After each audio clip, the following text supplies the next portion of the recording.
আল্লাহ সুবহানাহু ওয়া তাআলা ইরশাদ করেছেন, রুবামা ইয়াওয়াদ্দুল্লাযীনা কাফারু লাউ কানু মুসলিমিন। অর্থাৎ কাফেররা একটা সময় খুব আকাঙ্ক্ষা প্রকাশ করবে, আক্ষেপ করবে, হায় যদি তারা মুসলিম হতো। কখন এই আক্ষেপটা করবে কাফেররা? দুনিয়াতে তো আক্ষেপ করলে তো মুসলমানই হয়ে যেত, তাহলে আক্ষেপটা কখন করবে?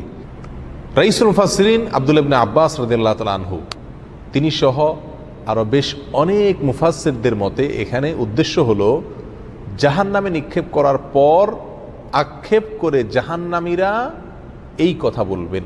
জাহান্নামীদের মধ্যে দুই ধরনের লোক থাকবে, এক তো হলো অমুসলিম কাফেররা, আর দ্বিতীয়ত হলো মুসলমানদের মধ্যে যারা পাপিষ্ঠ এবং তাদের পাপ বা গুনাহের পরে তারা তওবা করেননি অথবা তাদের তওবা কবুল হয়নি, এরকম লোকেরা জাহান্নামে যাবেন।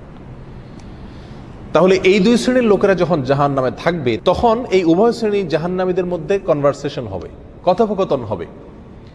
অমুসলিম জাহান্নামী মুসলিম জাহান্নামীকে বলবে যে তোমরা তো তাওহীদবাদী ছিলা, মুসলমান ছিলা, তো তোমরাও জাহান্নামে, আমরা তো আল্লাহকে বিশ্বাস করি নাই, আমরাও জাহান্নামে, তো লাভ হইল কি? তোমরা মুসলমান যে হইলা, তাওহীদ লালন করলা, ফায়দা কি হলো, লাভ কি হলো? তোমরাও জাহান্নামে, আমরাও জাহান্নামে।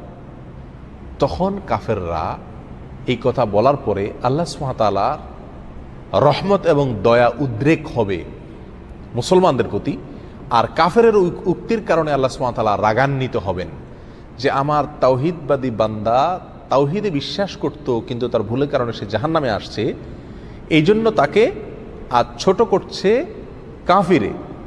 তখন আল্লাহ সুবহানাহু ওয়া তাআলা ওই মুসলমানকে, যে ব্যক্তি আগুনে পুড়ছে, জাহান্নামে পুড়ছে, শাস্তি ভোগ করছে, শুধুমাত্র কাফেরের এই উক্তির কারণে আল্লাহ তাআলা তাকে মাফ করে দিবেন।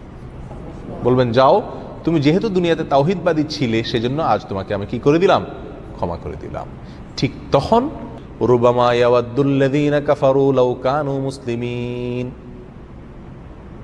কাফেররা সেদিন আক্ষেপ করে বলবে, হায় যদি তারা মুসলমান হতো, তাহলে তারাও এখন সাধারণ ক্ষমার আওতায় পড়ে বের হয়ে যেতে পারত।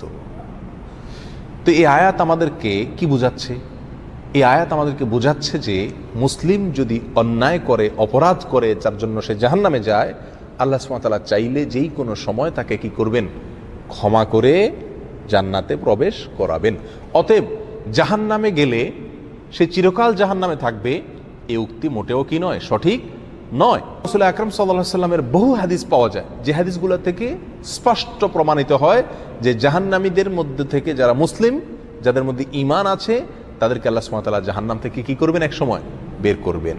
এবং এই বিষয়ে হাদিস ভুরি ভুরি, যে হাদিসকে স্বীকার করে সে কোনোদিন এই আকীদাকে অস্বীকার করতে পারে না যে মুসলমান মুমিন ব্যক্তি জাহান্নামে তার অপরাধের কারণে গেলেও একসময় সে জান্নাতে ঠিকই কি করবে, প্রবেশ করবে। অতএব যে জাহান্নামে যাবে সে চিরকাল জাহান্নামে থাকবে, এটা আহলে সুন্নাত ওয়াল জামাতের আকীদা নয়, এটা মুতাজিলাদের আকীদা। এই ভ্রান্ত আকীদার উপরে আমাদের সচেতন থাকা উচিত, সাবধান থাকা উচিত।